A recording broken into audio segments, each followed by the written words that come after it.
I'm very messed up. The apartment was quiet, save for the hum of the refrigerator and the occasional creak of the floorboards beneath my restless pacing.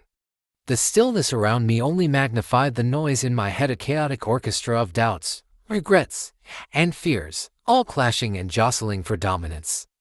I sat down heavily on the worn-out couch, its cushions sagging under the weight of what felt like the world. I had been staring at the same blank page in my journal for an hour. The pen sat in my hand, but the words refused to come. How could I capture the enormity of what I felt? How could I describe the gnawing emptiness, the cycles of self-sabotage, the way every small misstep felt like a catastrophic failure? I set the pen down and pressed the heels of my hands against my eyes, trying to stem the rising tide of despair. The mirror across the room caught my eye. My reflection stared back, tired and unfamiliar. The dark circles under my eyes told stories of sleepless nights spent, wrestling with thoughts I couldn't silence. My clothes hung loosely on my frame, a visible testament to the meals skipped, the appetite lost. I didn't recognize the person I saw. They seemed hollow, a shell of someone who once had hope, ambition, a sense of self. Now, I was just very messed up. It hadn't always been this way. There had been a time, not so long ago, when I had a clear path, or at least the illusion of one. College had been a whirlwind of activity, friends, classes, plans for the future. I had dreams of making a difference, of carving out a life that mattered. But somewhere along the way, cracks had started to form. At first, they were small, a skipped assignment here, a mist gathering there. But the cracks widened, spreading until the foundation of everything I had built began to crumble. After graduation, the weight of expectations, both external and internal, became suffocating. Everyone seemed to know exactly where they were headed, landing jobs, getting promotions, starting families. Meanwhile, I floundered, unable to hold down a job for more than a few months. Every new position brought with it the same cycle: initial optimism, mounting pressure, paralyzing self-doubt, and ultimately, failure. Each time, I told myself it would be different. Each time it wasn't. The apartment, once a symbol of independence, now felt like a cage. The walls seemed to close in on me, filled with reminders of everything I hadn't done, and open mail piled up on the counter, bills and notices I couldn't bring myself to face. The laundry basket overflowed in the corner, a mountain of neglect that seemed insurmountable. Even the plants on the windowsill, once vibrant and green, drooped sadly, their leaves brittle and brown. My relationships fared no better. Friends had stopped reaching out, tired of one-sided efforts and canceled plans. I couldn't blame them. How many times had I made excuses, promising to meet up or call back, only to retreat into my isolation instead? It wasn't that I didn't care. I cared deeply, too deeply, and that was part of the problem. Every interaction felt fraught with the possibility of saying the wrong thing, of being too much or not enough. Family gatherings were even harder. My parents' worried looks, my siblings' casual questions about work or life, all of it felt like an interrogation, a spotlight on everything I wasn't. I couldn't tell them the truth, couldn't admit how lost I felt.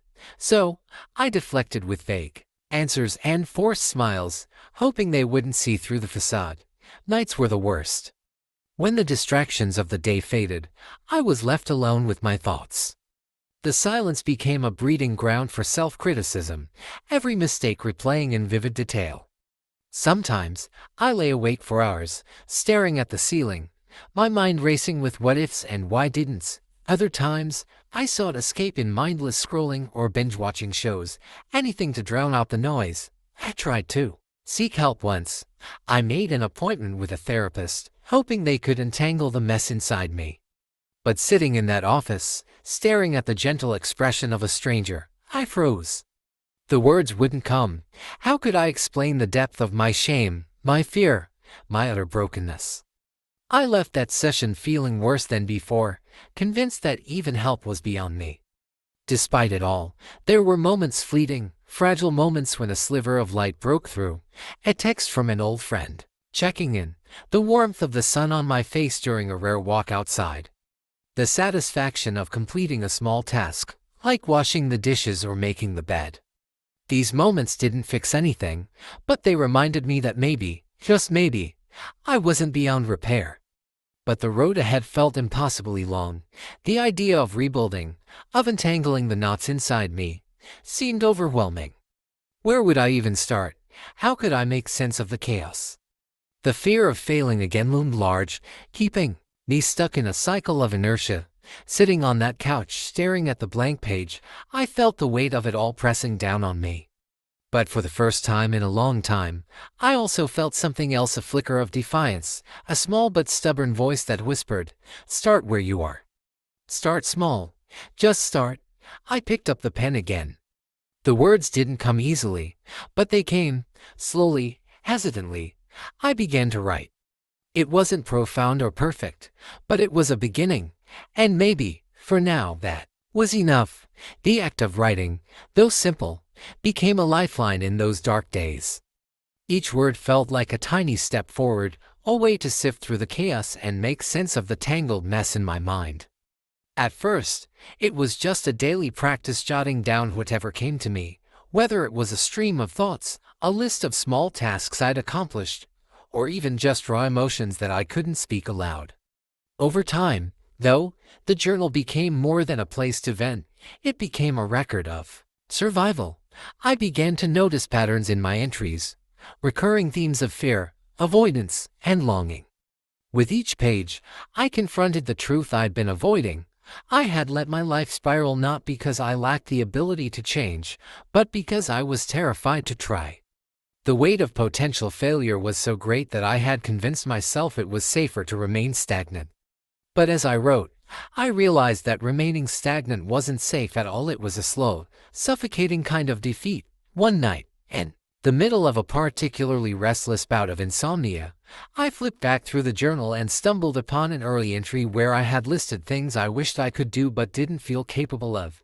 Get a job, learn to drive, reconnect with friends, start therapy again. At the time, those goals had felt like distant dreams, unreachable and laughably ambitious. But now, with weeks of journaling behind me, they didn't seem as impossible. They still scared me, but the fear no longer felt paralyzing. It felt manageable. The first step was the hardest. I made a phone call to a temp agency, my hands trembling as I explained that I was looking for work. It wasn't glamorous, and it wasn't stable, but it was something, a foothold in the world I'd been avoiding. The first assignment they gave me was data entry for a small local business. The work was monotonous, but it gave me a routine, a reason to leave the apartment and engage with people, even if only superficially. The sense of accomplishment I felt at the end of each day, however small, was intoxicating.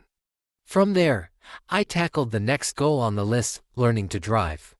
The thought of being behind the wheel was terrifying. I imagined every possible scenario where I could mess up, where I could cause harm.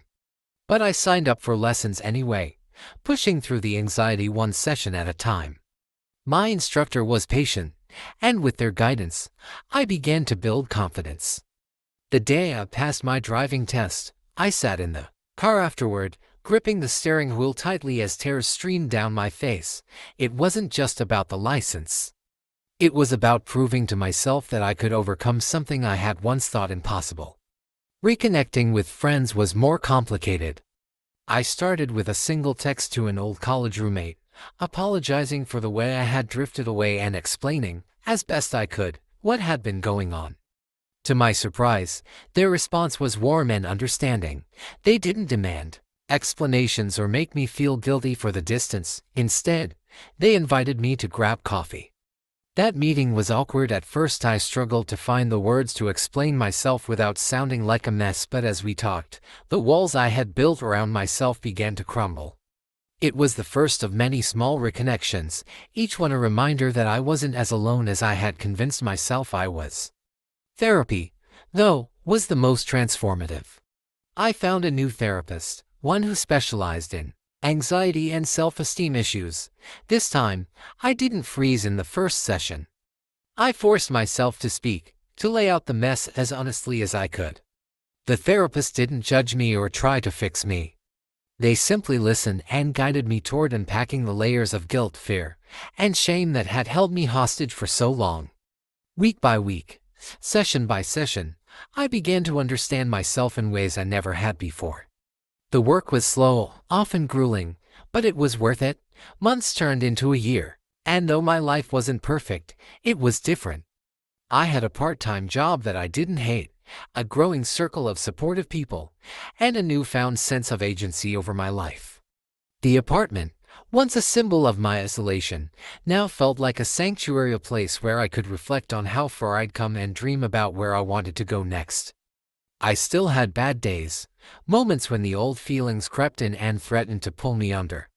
But I had learned to weather them, to remind myself that they were temporary and that I had the strength to move through them.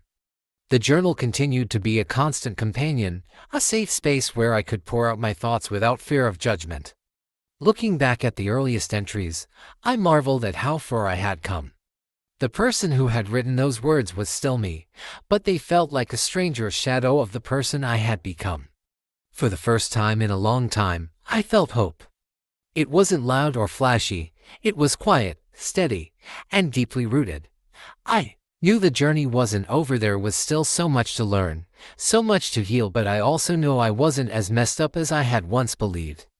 I was just human, flawed and imperfect, but capable of growth, and that, I realized, was enough.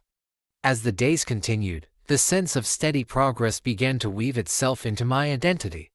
I didn't wake up every morning brimming with optimism, far from it, but there was a difference now. I had purpose, no matter how small or fragile it felt. My days were no longer a blur of aimless wandering from one distraction to another. They had structure, meaning, and moments of clarity. The job, though modest, became a source of pride. I excelled at tasks I once thought beyond me, earning nods of approval from coworkers and even a comment from my supervisor about the possibility of a permanent role. While I still battled moments of self-doubt, I noticed that I was no longer spiraling as easily into despair. Each completed task reinforced the idea that I was capable, that I had worth, that I could rebuild a life worth living.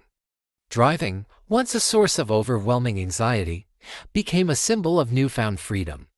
I started with short trips, grocery runs, visiting local parks, but as my confidence grew, so did my willingness to explore. On weekends, I ventured to nearby towns, soaking in the sense of liberation that came from being in control of my journey. There was something profoundly therapeutic about being behind the wheel, the hum of the engine beneath me, the road stretching ahead like a promise of possibility.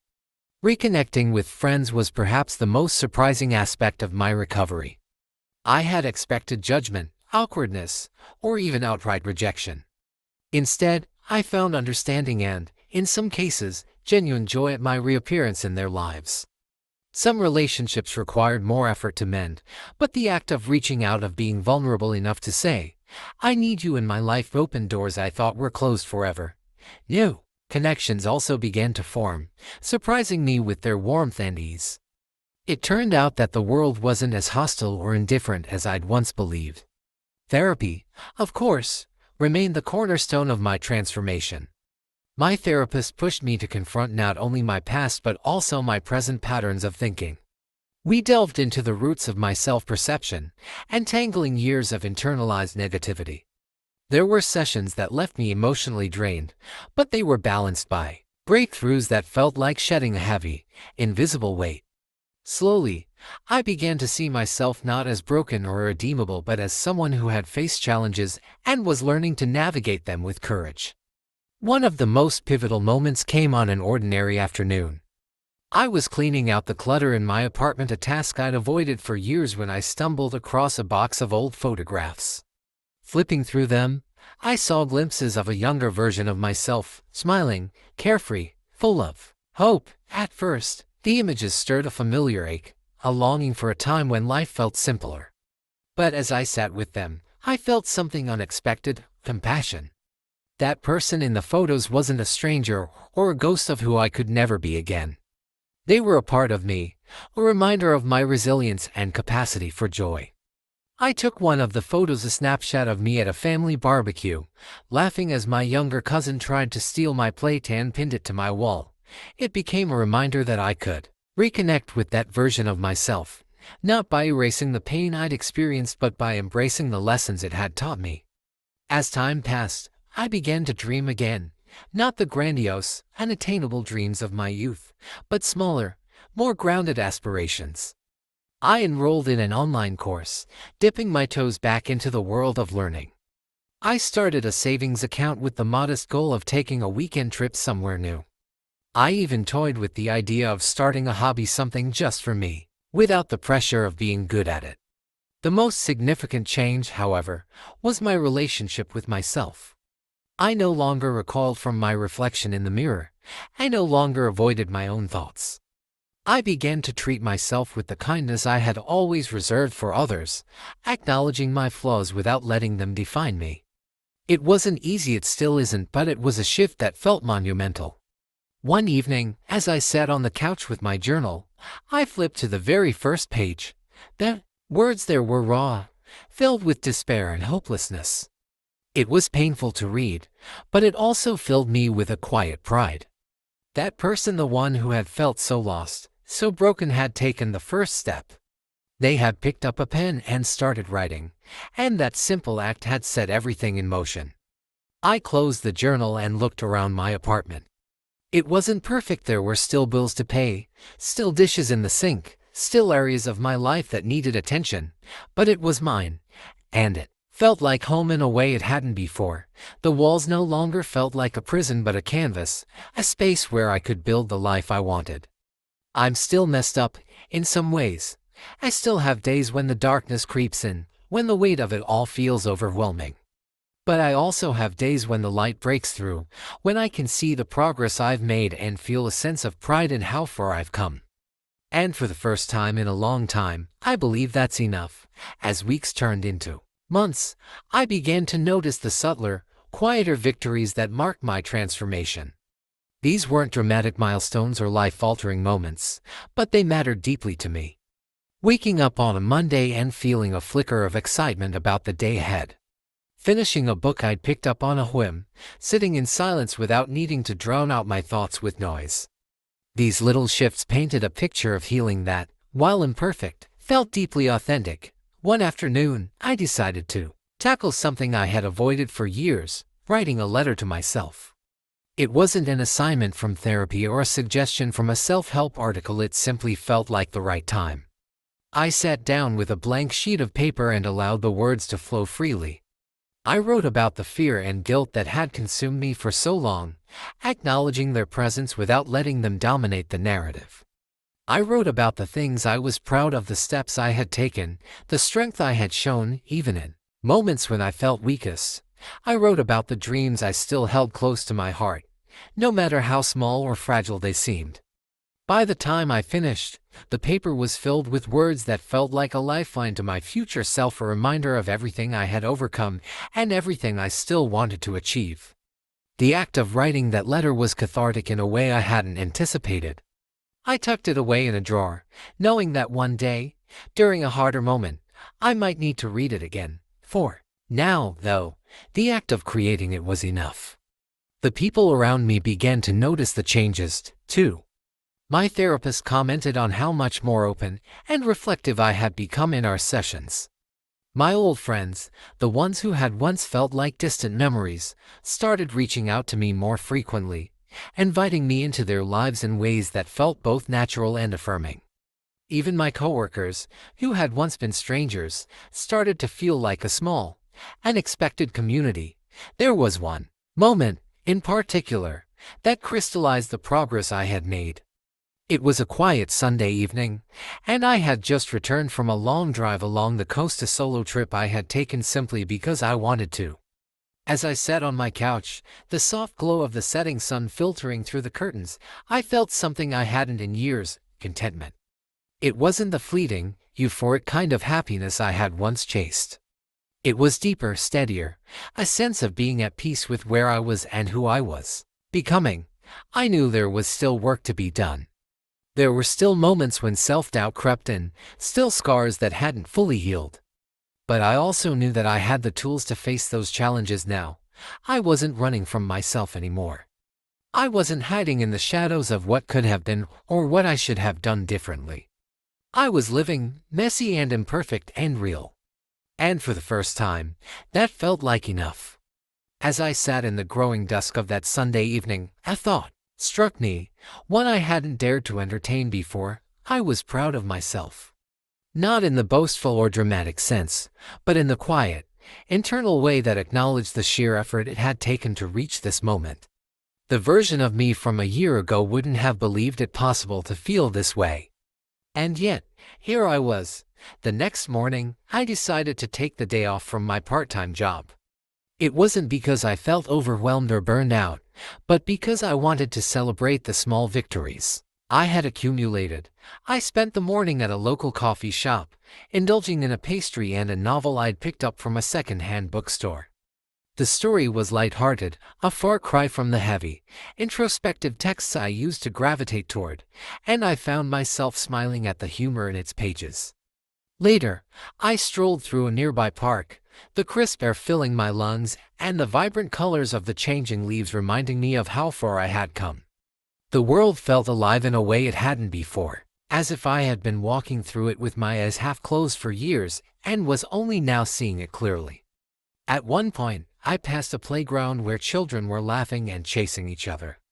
Their carefree energy made me pause, and for a moment, I envied their simplicity, the way they could immerse themselves in joy without the weight of self-doubt or regret. But instead of letting the envy fester, I allowed it to inspire me. I didn't need to be a child to find joy. I just needed to be willing to look for it. I returned home that afternoon feeling lighter than I had in a long time. It wasn't just the break from work or the leisurely pace of the day, it was the realization that I was starting to embrace the life I was creating for myself. I had stopped measuring my worth by the standards of others or by the timelines I once thought I needed to follow. My life might not look like anyone else's, but it was mine, and that was enough. Over the following weeks, I began to lean into this newfound sense of agency. I signed up for a weekend workshop on creative writing, something I'd always wanted to explore but had convinced myself I wasn't talented enough to pursue. The act of putting pen to paper in a room full of strangers was intimidating at first, but as the sessions went on, I found myself enjoying the process more than I had anticipated. Writing became another outlet for my thoughts, a way to express myself that felt both liberating and grounding. I also started setting small goals for myself, not out of a sense of obligation, but because I wanted to see what I was capable of. One week, it was trying a new recipe.